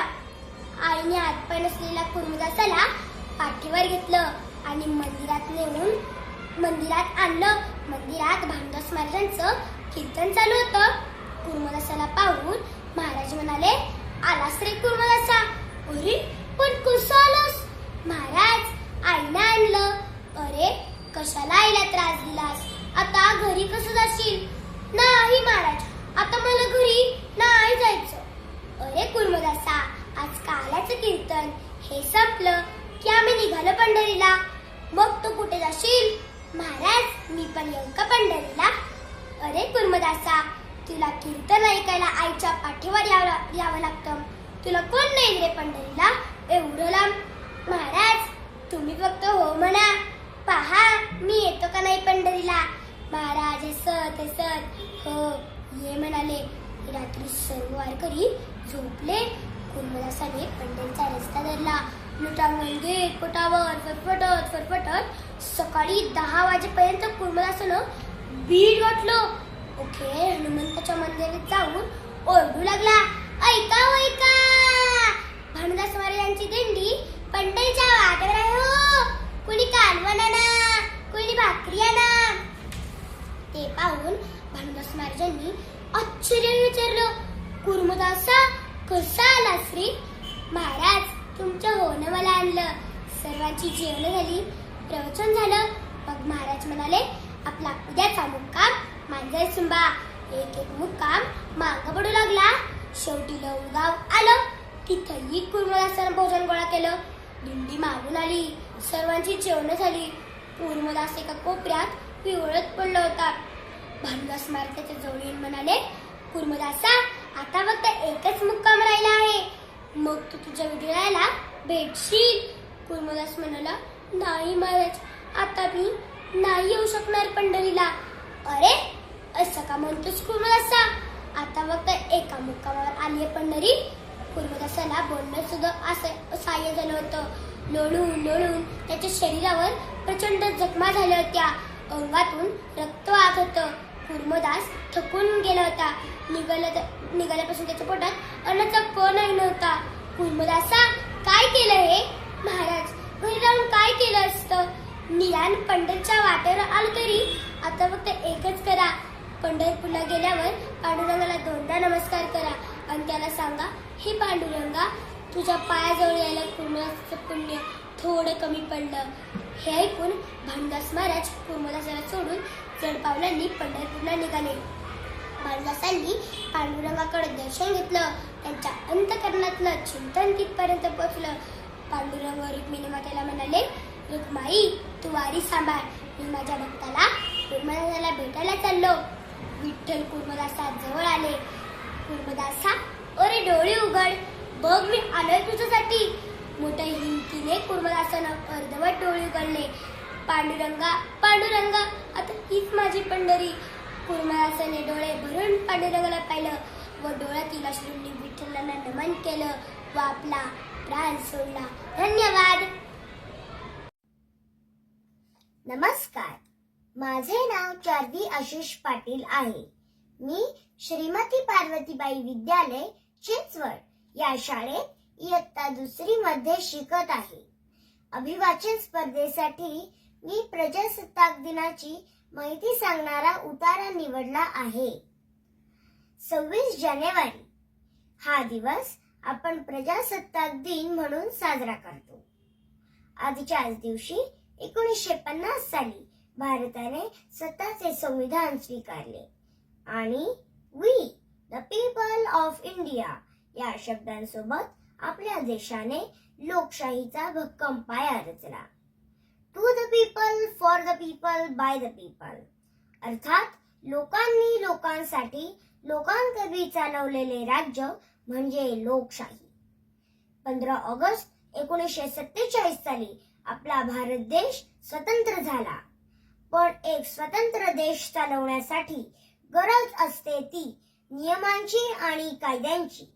हे नियम व कायदे ज्यात लिहिलेले असतात त्या पुस्तकाला संविधान म्हणतात. ते कायदे आणि नियम बनवण्याचे काम डॉक्टर बाबासाहेब आंबेडकर यांनी केले आणि भारताचे संविधान तयार झाले. संविधान म्हणजे देशाचे शासन कसे चालेल, सरकारची रचना, अधिकार आणि नागरिकांचे हक्क व कर्तव्य ठरवणारे मूलभूत नियमांचे सर्वोच्च पुस्तक आहे, जे देशाचा पाया म्हणून काम करते.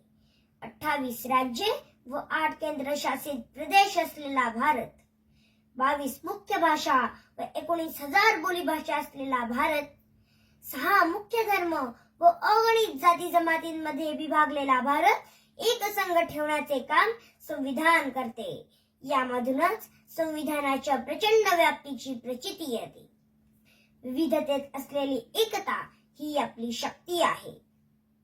Unity in diversity is the beauty of India, where differences become the threads that weave a vibrant tapestry of strength and harmony.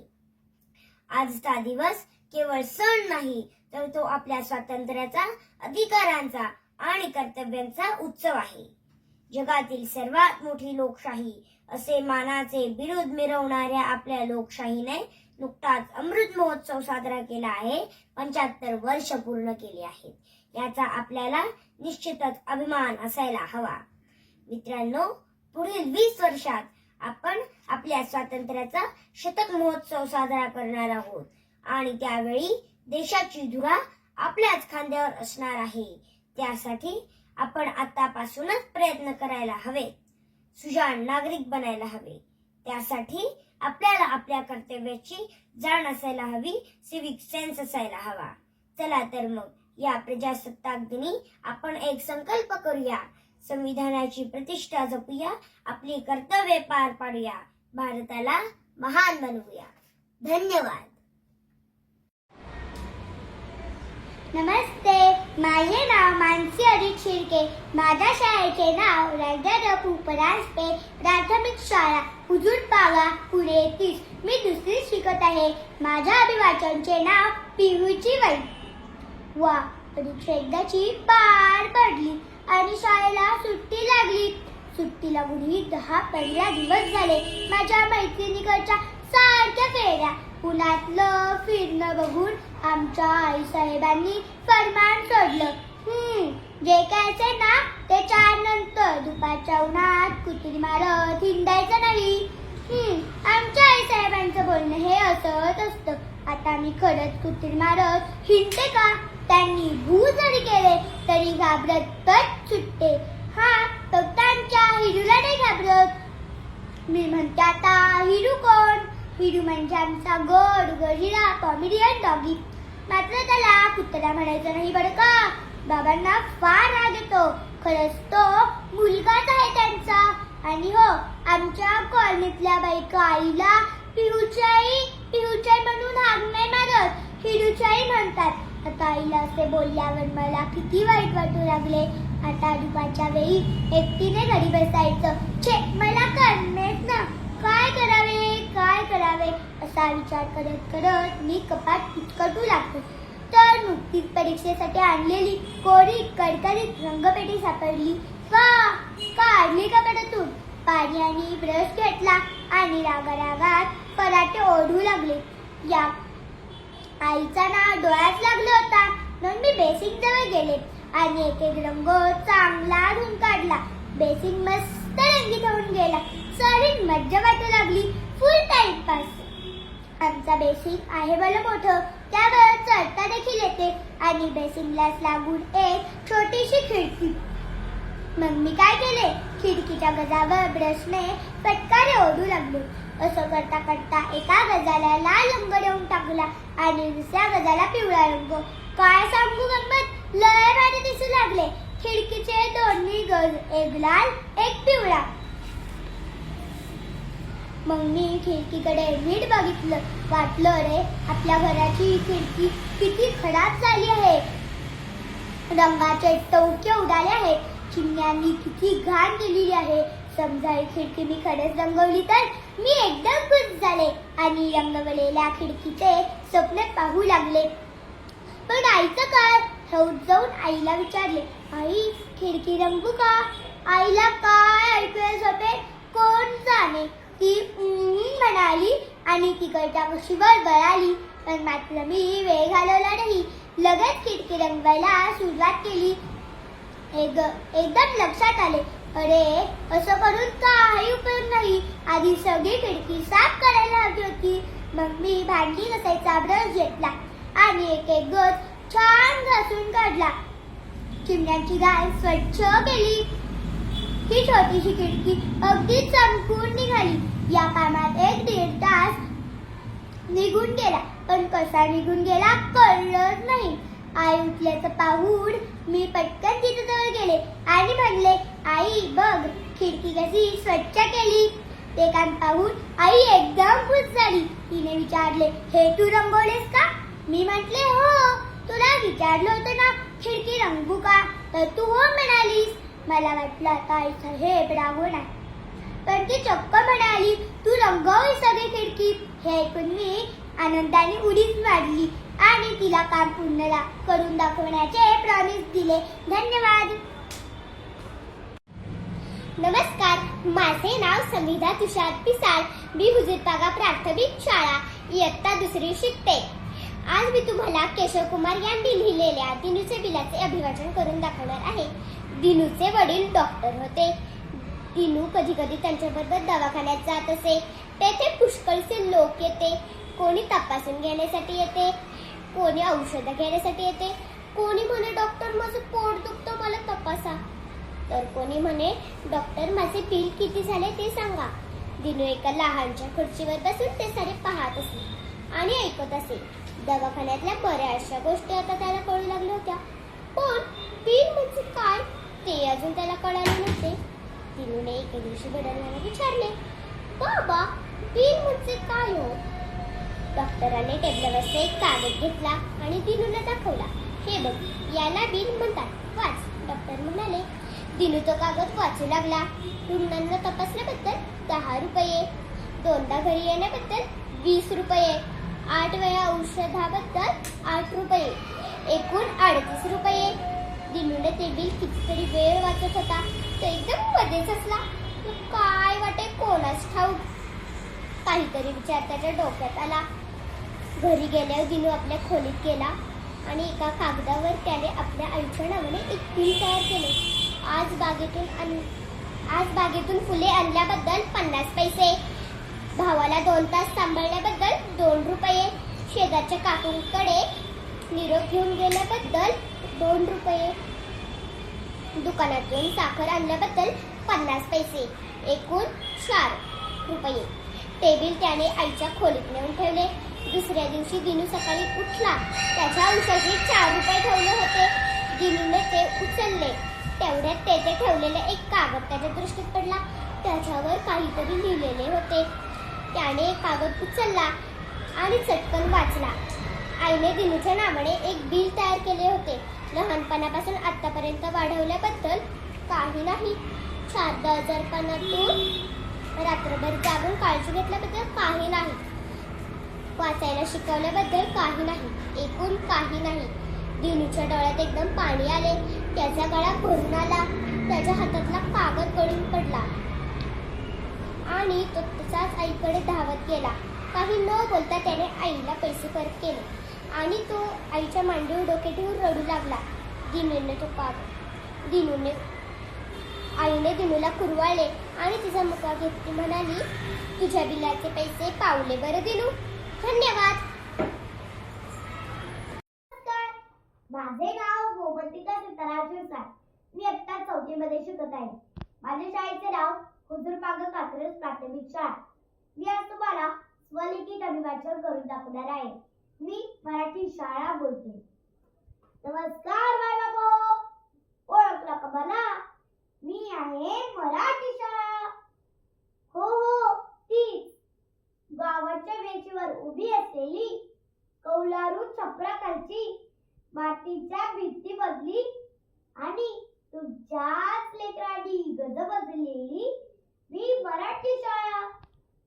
माझ्या अंगावरचा चुड्याचा रंग जरा उडाला. भिंतीला भेगा पडल्यात, दारं खिडक्या जुड्या झाल्यात. पण माझ्या काळजात आजही पोराची स्वप्न धडधडतात हो. सकाळी खूप दारवायच्या आधी माझ्या अंगणात हालचाल सुरू होते.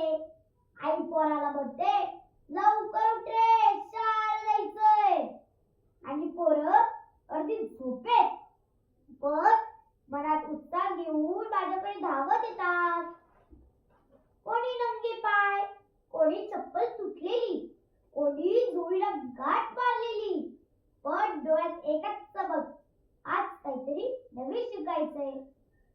माझ्या वर्गात आ ई ई लिहिताना हात वाकड्या तिकडा होतो. कडुदुट्ट पाठी बळते. तेव्हा गुरुजी हसून म्हणतात, काय बिलाय बाया, हळूहळू पुन्हा लिही. त्या एका वाक्यामुळे पोराच्या तोंडात हिंमत उभी राहते हो. आपण मी काहीतरी करू शकतो. माझ्या वर्गात भाकरीचा वास आहे, डाळीचा गबगबाट आहे आणि हो, आजीच्या गोष्टीची ऊब आहे. मी फक्त अक्षर शिकवत नाही, मी पोरांना कसं वागायचं, कसं बोलायचं, मोठ्यांचा मान कसा ठेवायचा आणि हो, लहानांना माया कशी द्यायची हे सगळं शिकवते. माझ्या वर्गात शुभा घोड्यावर बसतात, तलवार चमकते, संत तुकाराम अभंग गातात आणि माझा देश महान आहे असं म्हणायला पोरं शिकतात. दुपारी माझ्या ओसरीत आबा आजी येऊन बसतात. माझे हात वाचायला लागलो असं सांगताना त्याचे डोळे पाडवतात. ते पाहिलं की माझ्या भिंतीतही नवीन बळ येतो. छप्परही जरा ताट उभं राहतं. गावात कुजबूज सुरू आहे. मराठी शाळा कशाला, इंग्रजी शाळा भारी. पण मला सांगा, आईची बाळ सोडून परकी बाई पुरेल का? मराठी गेली तर गोष्ट सांगली आजी हरवेल, ओवी गाणारी आई हरवेल आणि गावाचं बडच कोड पडेल हो. माझ्याकडे मोठ्या इमारती राहील, एसी नाही, फॅन्सी बाग राहील, पण माझ्याकडे संस्काराची शिदोरी आहे, माणुसकीचं दार आहे. मी पोरांना उद्धट बनवत नाही, मी त्यांना माणूस बनवते. माझ्या वरात बसलेली पोरं उद्या मोठी होती, कोणी गुरुजी होईल, कोणी डॉक्टर होईल, कोणी शेतकऱ्याचा आधार बनेल आणि हो कोणी गावचा कणा बनेल. मी विचारते स्वतःला, म्हणजे काय चूक होती?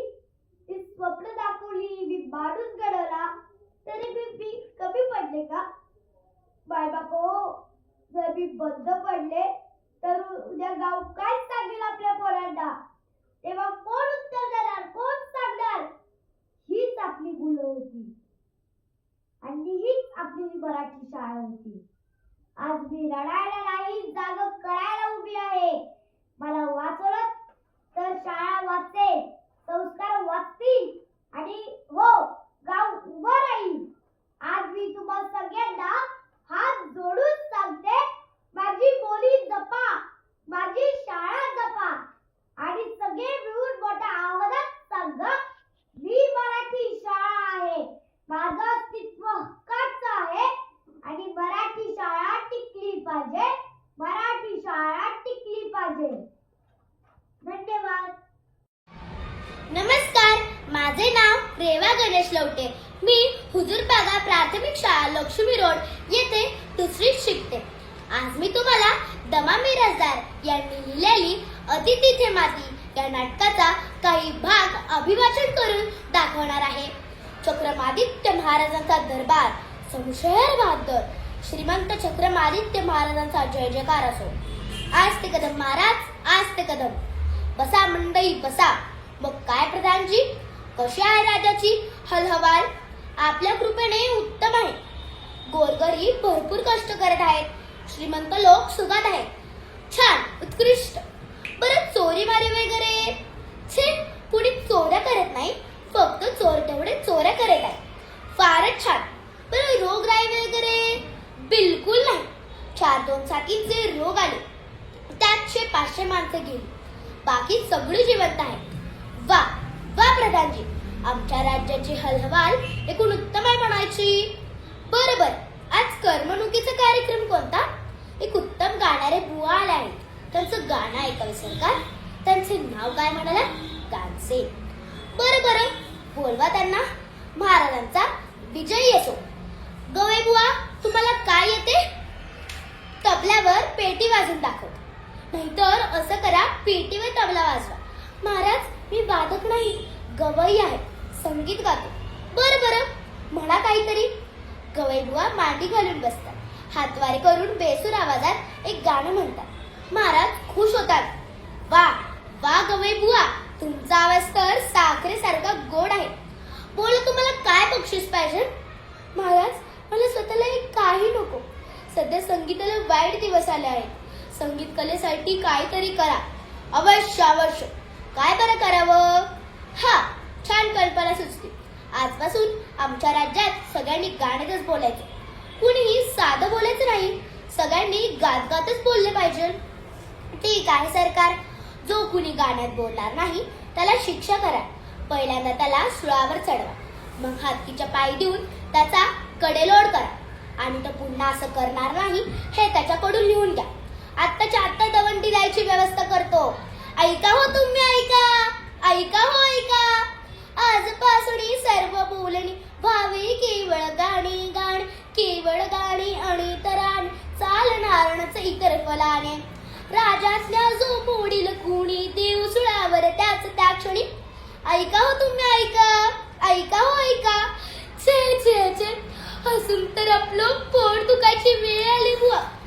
जिकडे बघावं तिकडे नुसती गातच बोलत आहेत, कुणी साधं बोलत नाहीये. महाराजांची आज्ञा आहे ना, कोण मोडणार? काय एकेकाचे आवाज भसाडे आहेत रे. त्यांना सुद्धा गायचं म्हणजे लोक अगदी त्रासून गेलीये. कोणी गद्द बोलल त्याला पकडायचं काम हे आपलं आहे. आपण सुद्धा नाही बोलायचं. गद्द बोलतो त्यास मी पकडतो आणि सुळावरती चढवतो. ते बघ, ते दोघं नवरा बायको भांडत आहेत. इकडेच येत आहेत. बाजूला उभं राहून ऐकूयात. साधी भांडतात की गाडतच. चल तर लवकर. तेल संपले, तूप संपले, मीठ संपले, स्वयंपाक आता मी करू कशाचा? ए माझी आई नकोस खिंकाळू, हा चालो बाजाराला, आणून देतो माल तुला. आणि येताना शेर 2 शेर वांगी आणा तुम्ही छान सुरे. आणतो मी तेल तूप मीठ वांगी, आणखीन ती काय सांगी. कमाल आहे बुवा, भांडणं सुद्धा गाण्यातच करायची. आता हे नवरोबाजी गेलेत बाजारात. तिथे ही गर्दी माणसाची. प्रत्येक जण गातच बोलतोय. बाजारात तर मोठीच गंमत उडवली असेल नाही. धन्यवाद. नमस्कार, माझे नाव मोक्षदा विनीत पाटील. मी इयत्ता 3री मध्ये शिकते. शाळेचे नाव नवीन मराठी शाळा. गोष्ट तशी जुनीच आहे, पण संकलन नवीन आहे. लेखन सौ अनुराधा पाटील. गोष्टीचे नाव हुशार आजीबाई. एका गावात एक आजीबाई राहत होती. तिची मुलगी पलीकडच्या गावात राहायची. एकदा तिला मुलीची खूप आठवण येत होती. मुलीला भेटायला जाऊया असे तिला वाटले. गावातील सर्वांचा निरोप घेऊन आजीबाई मुलीकडे जायला निघाली. दोन्ही गावांच्या मध्ये जंगल होते. जंगलातून जाताना काय झाले माहित आहे?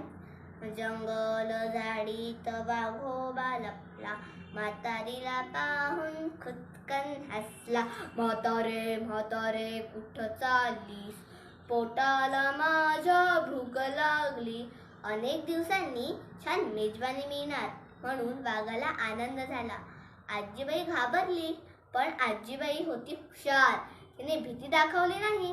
ती म्हणाली, थांब थांब वाघोबा मला जाऊ दे, लेकीचे लाडू मला खाऊ दे, लेकीकडे तूप रोटी मला खाऊ दे, लाडू खाऊन होईल जाडी, मग तू कर माझी खुशाल भाजी.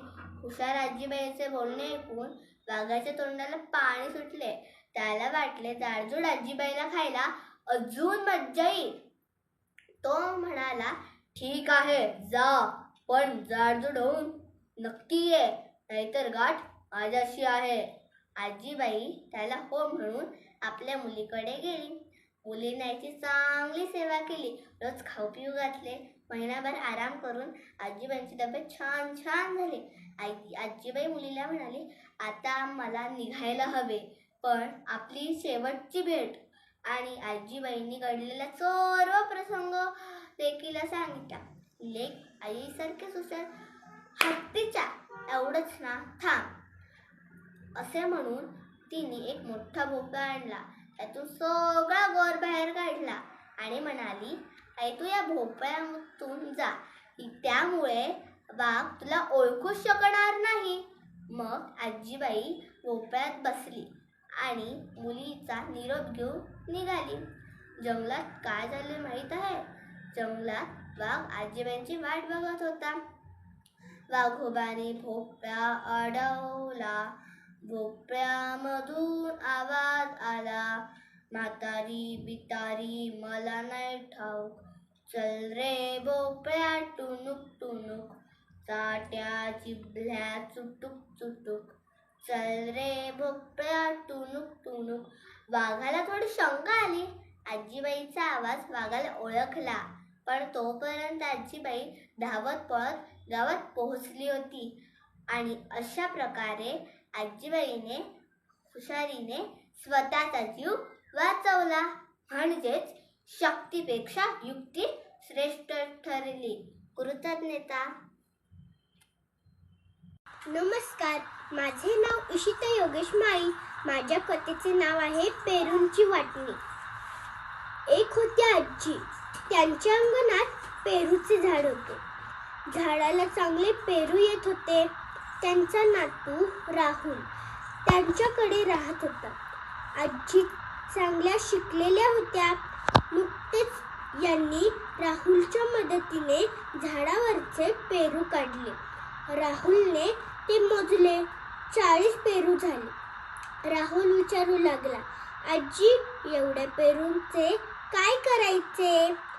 तशा आजी म्हणाल्या, राहुल, यातील 1/2 भाग पेरू फळवाल्याकडे पाठवायचे आणि 1/4 भाग पेरू शेजारच्यांकडे पाठवायचे. उरलेले पेरू तुला आणि तुझ्या मित्रांना होतील. राहुल आनंदला, पण आश्चर्याने त्याने विचारले, आजी, अशी कशी वाटायची? 1/2, 1/4 हे मला नाही समजलं बुवा. आजी समजावून सांगायला लागली, हे बघ राहुल, 40 पेरू आहेत. त्याचे सारखे 2 भाग कर. आधी बघ. राहुलने इकडे 1 पेरू, तिकडे 1 पेरू असे करून 20 पेरू झाले.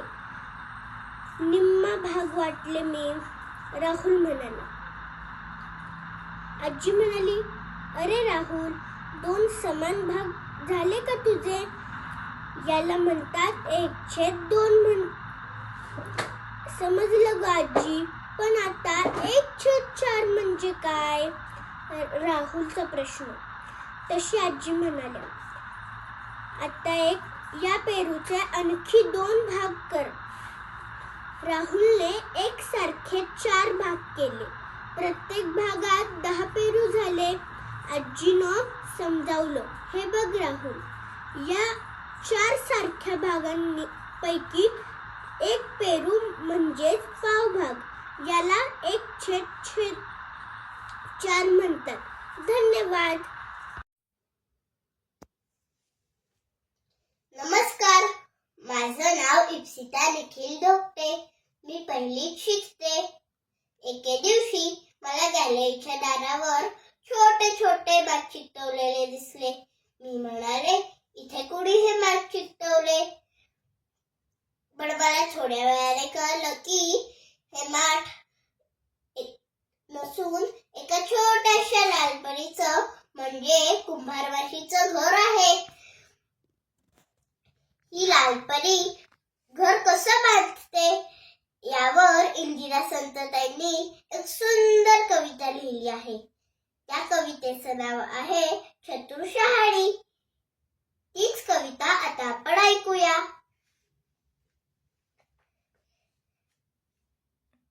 एवढीशी लालपरी पंख तिचे झिरी झिरी, झू झू गाते येते जाते. खिडकीच्या कोपऱ्यात काहीतरी शोधते. एवढीशी लालपरी पंख तिचे झिरी झिरी येते जाते. माती कुठून आणते? खिडकीच्या कोपऱ्यात काहीतरी करते. एवढीशी लालपरी पंख तिचे झिरी झिरी माती कुठून आणते? कोण तिला शिकवते? गोजीराच्या घुमतीचे घर कसे बांधिते? एवढीशी लालपरी पंख तिचे झिरी झिरी कोण तिला शिकवते? सोंडेच काही आणते, बाळासाठी खाऊ ठेवून दार कसे लिंबते? एवढीशी लालपरी पंख तिचे झिरी झिरी चतुर शहाणी रागाची राणी, चाल जरा जवळ तरी अशी नसते. एवढीशी लालपरी पंख तिचे झिरी झिरी एवढीशी लालपरी पंख तिचे झिरी झिरी एवढीशी लालपरी पंख तिचे झिरी झिरी. धन्यवाद.